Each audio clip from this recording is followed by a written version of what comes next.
Home to the famed locales of Los Angeles, Malibu, and Hollywood, Southern California has beaches, skyscrapers, and high-energy freeways. And it is home to many thousands of Seventh-day Adventists. This fast-paced faith community focuses on exalting Christ by serving others. Hi, I'm Connie Vandeman Jeffrey, and this is Southern California Conference Week on All God's People. While early Adventist activity was focused in the north of the state, by 1874, Southern California had an ordained minister in its territory, John B. Judson. Evangelism picked up with the arrival of William Healey, who held a series of tent meetings in downtown Los Angeles in 1879, which laid the foundations for the first Adventist church in Southern California. After a couple of moves, this church became known as the Central Church. A second church group was organized in Norwalk in 1884, and it was the first to construct a church building. Later, other churches were built in Los Angeles, San Pedro, and Pasadena. At a 1901 camp meeting held for the California Conference, it was decided to form a separate Southern California Conference, made up of the area south of the Tehachapi and Santa Ynez Mountains. The new conference had 4 ordained and 6 licensed ministers, 19 churches, and 2 companies, a membership of 1,200, and 11 church schools. The church schools were very much a part of the church's mission. The church school, begun in 1898 in Centralia, southeast of Los Angeles, was followed by several schools in 1902 in Santa Ana, Pasadena, Norwalk, San Fernando, and other cities. A great impact on the Los Angeles basin came with the arrival of William Ward Simpson in 1904, probably the most successful evangelist of the time, and he was particularly effective in the cities. His tent meetings reached some 2,000 in attendance, and more than 200 baptisms followed. And the Adventist work continued to grow with evangelists Luther Warren, J.W. McCord, C.E. Ford, and others.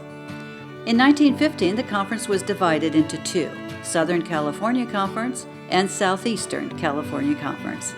The reorganized Southern California Conference had 29 churches and 2,163 members. In 1941, the conference purchased 160 acres in the San Bernardino Mountains for a youth camp, now Camp Cedar Falls. From humble beginnings in 1874 with 1 ordained minister, Southern California Conference currently has over 38,600 members and 153 congregations. Its diverse communities worship in about 30 languages and express a variety of cultures. As COVID-19 has spread across the globe this year, SCC churches have seized the opportunity to serve their local communities in a new way. COVID-19 has affected everyone differently. Some have been deeply impacted financially, while others have struggled with mental health issues. The needs are varied, and the response has been as well. Many churches have offered virtual health programs to their communities to educate them on what it means to be healthy, physically, mentally, and spiritually. Others have started or expanded community service programs like food banks, grocery delivery, and free showers for those in need. This past June, for the first time, one church organized a peaceful demonstration in Los Angeles. Nearly 300 people gathered to pray, march, and connect. It was a diverse group in every way: age, gender, ethnicity, and more.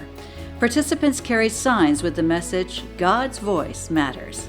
Morris Barnes, senior pastor of the Antelope Valley Church, and Lawrence Dorsey, senior pastor of the University Church, teamed up to bring this idea to life. The philosophy behind it was to have an Adventist Christian demonstration that promoted peace and justice, Donovan Childs, associate pastor of the University Church, explained. The march began at the steps of the University Church and ended at the California African American Museum. This event was just a start. Future open forums will encourage conversation with the community. School looks very different this year. Students and teachers are navigating distance learning and safety protocols for in-person classes. SCC schools haven't let these challenges slow them down. From the annual Get Acquainted party at San Gabriel Academy, to a virtual beach day at South Bay Christian School, to a drive-through handshake event hosted by the Newbury Park Academy student body, our Southern California Conference schools aren't letting this pandemic stop them from having fun and learning. 2020 has been unlike anything anyone expected. Loved ones have fallen ill, jobs have been lost, and injustices have escalated. It's no secret that we could all use some encouragement. In August, Southern California Conference hosted its first ever conference-wide digital event, a week of encouragement. 4 speakers delivered powerful messages. Members and employees of SCC shared inspiring testimonies. The programs were followed by a virtual Zoom prayer room where attendees called in for special prayer. As we joined together in breakout prayer rooms or collectively in our virtual prayer chapel, we sensed that God was near, said Janet Louie, SCC prayer ministry leader. He was listening, encouraging hearts and replacing fear with faith. We still serve a miracle-working God. He's only a prayer away. One more way that Southern California Conference is reaching out is by Say Hello, a social media campaign to share the stories of people doing ministry in the conference. Lauren Laxon, the communication director, launched the Say Hello campaign as a way to bring the SCC family together, which is more important than ever during these isolating times. Members have shared how they've become more dependent upon God during the pandemic, how they're using their talents for Him in ministry, and how He reached them in their darkest moments. Conference President Velino Salazar encourages members to share their stories. Each story is appreciated and valued, he said.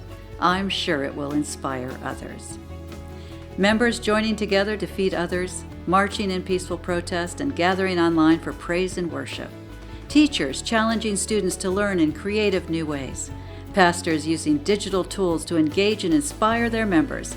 Southern California Conference continues to lead as they fulfill their mission of exalting Christ by serving others.